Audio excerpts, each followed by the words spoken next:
નમસ્તે મિત્રો, અમારી યુટ્યુબ ચેનલમાં તમારું સ્વાગત છે। મિત્રો, સૌરાષ્ટ્રનું સ્વર્ગ કહેવાતું એવું તુલસીશ્યામ ચારો તરફ જંગલોથી ઘેરાયેલું છે, જ્યાં ઠાકોરજીનું સુંદર મંદિર આવેલું છે। આજે એમના આપણે દર્શન કરવા જઈ રહ્યા છીએ। તુલસીશ્યામનો ઇતિહાસ 5000 વર્ષ કરતાં પણ જૂનો છે। મિત્રો, અહીં મંદિર પાસે વિશાળ પાર્કિંગની પણ સુંદર વ્યવસ્થા કરવામાં આવેલી છે। મંદિરની પાસે સરસ મજાના ગરમ પાણીનો કુંડ આવેલો છે। મિત્રો, ત્યાં તમને દર્શન કરાવું ને સાથે સાથે શ્રદ્ધાળુ ભક્તજનો ત્યાં સ્નાન કરે છે।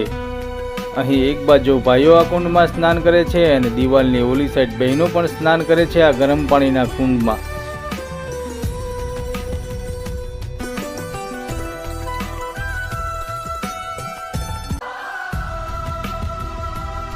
મંદિર તરફ આગળ વધતાની સાથે જ મિત્રો સરસ મજાની નાસ્તાની દુકાનો આવેલી છે અને ભગવાનને ભોગ ચડાવવા માટેની પણ દુકાનો આવેલી છે, જ્યાં તમને પ્રસાદી મળી રહેશે।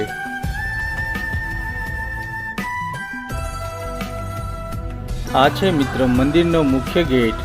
મુખ્ય ગેટમાં એન્ટ્રી થતાની સાથે જ કાર્યાલય આવેલી છે, જ્યાંથી તમને ધર્મશાળા માટેની રૂમ મળી રહે છે।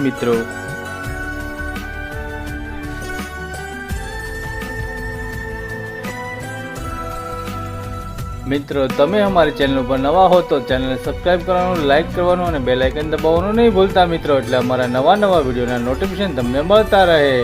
સાથે સાથે મિત્રો, તમારા સાથી મિત્રોને વિડીયો શેર કરતા રહેજો અને વિડીયોને લાઇક કરતા રહેજો। મંદિરના ગેટ ઉપર સરસ મજાનું ફૂલોનું ડેકોરેશન કરવામાં આવેલું છે। કોઈ એને શ્યામ કહે છે તો કોઈ એને કાનો કહે છે, કોઈ એને માખણ ચોર કહે છે, કોઈ ભગવાન શ્રી કૃષ્ણ કહે છે તો કોઈ રણછોડરાય કહે છે તો કોઈ દ્વારકાધીશ કહે છે। તો એવા ભગવાન શ્રી કૃષ્ણના દર્શન કરવા માટે આપણે જઈએ છીએ મિત્રો। હવે તો મિત્રો, વિડીયોને સ્કીપ નહીં કરતા ને વિડીયો પૂરેપૂરો જોજો, એટલે ભગવાન શ્રી કૃષ્ણના દર્શન તમને લોકોને પણ થઈ જાય।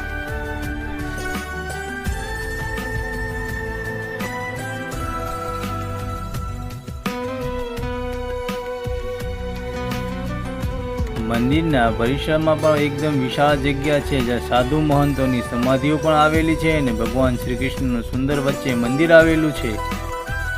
આ વિડીયોમાં મિત્ર મંદિરના સંપૂર્ણ દર્શન તમને કરાવશું। મંદિરમાં ભક્તોની ભારે ભીડ જોવા મળે છે મિત્રો।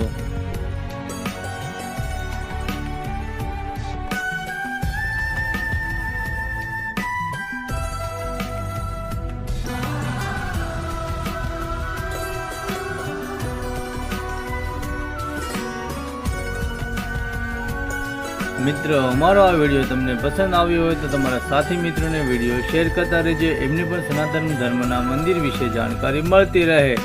સાથે સાથે વિડીયોમાં કોમેન્ટ કરતા રહેજો મિત્રો।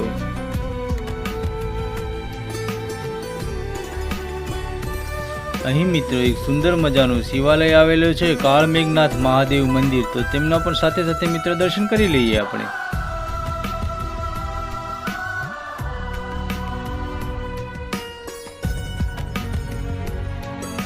તો ચાલો મિત્રો, હવે શ્યામ ભગવાનનું મંદિર અંદરથી કેવું છે એ પણ તમને લોકોને બતાવીએ મિત્રો।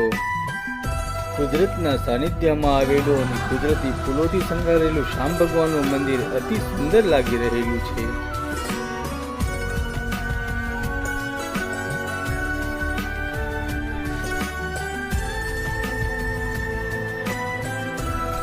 મિત્રો, તમે અમારી ચેનલ ઉપર નવા હો તો ચેનલને સબસ્ક્રાઇબ કરવાનું, લાઇક કરવાનું અને બેલ આઇકન દબાવવાનું નહીં ભૂલતા મિત્રો, એટલે અમારા નવા વિડીયોના નોટિફિકેશન તમને મળતા રહે। સાથે સાથે મિત્રો, તમારા સાથી મિત્રોને વિડીયો શેર કરતા રહેજો અને વિડીયોમાં કોમેન્ટ કરતા રહેજો અને વિડીયોમાં લાઇક કરતા રહેજો।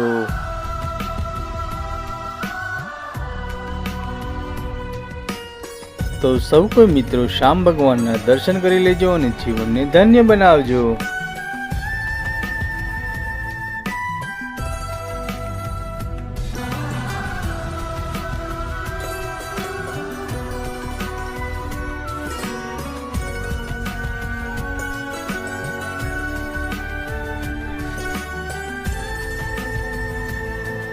આ છે મિત્રો મંદિરના અંદરની ઘુમ્મટની ડિઝાઇન ને બહારની ડિઝાઇન પણ તમને બતાવશું। પિલોરની ડિઝાઇન પણ સાથે સાથે બતાવશું, જે એકદમ બારીક નકશીકામ બનાવવામાં આવેલું છે।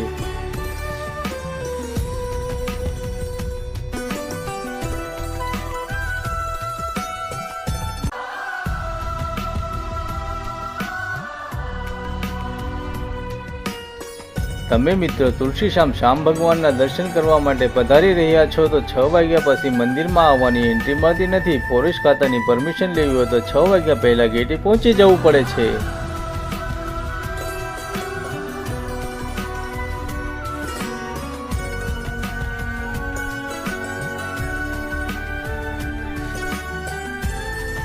મંદિરનું સુંદર ડેકોરેશન જોઈને નાના ભૂલકા પણ આનંદિત થઈ ગયા અને ડાન્સ કરવા લાગ્યા છે મિત્રો.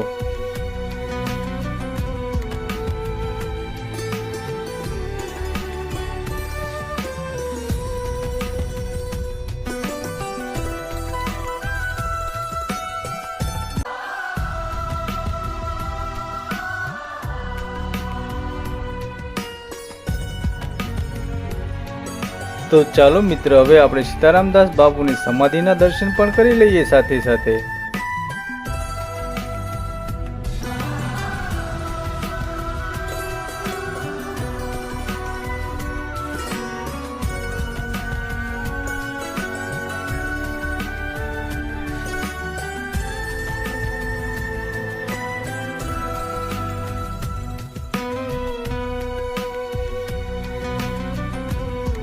આ છે મિત્રો મંદિરની ટોપ સાઈડનો સુંદર એવો વ્યૂ. મંદિરની ટોપ સાઈડની સામે જ સરસ મજાનો એવો ડુંગરો આવેલો છે જ્યાં રુક્ષ્મણીજીનું સુંદર એવું મંદિર આવેલું છે, જ્યાં પગથિયા ચડીને જવું પડે છે મિત્રો તમારે. એવું કહેવાય છે કે ભગવાન શ્રી કૃષ્ણથી રિસાઈને સામેના ડુંગરા ઉપર રુક્ષ્મણીજી બેસી ગયા હતા. ત્યાં રુક્ષ્મણીજીનું સુંદર મજાનું મંદિર અત્યારે બનાવવામાં આવેલું છે મિત્રો. તમે લોકો પણ આ મંદિરના દર્શન કરવા માટે જરૂરથી પધારજો. મિત્રો તમે અમારી ચેનલ ઉપર નવા હો તો ચેનલને સબસ્ક્રાઇબ કરવાનું, લાઇક કરવાનું અને બેલ આઇકન દબાવવાનું નહીં ભૂલતા મિત્રો, એટલે અમારા નવા વિડીયોના નોટિફિકેશન તમને મળતા રહે.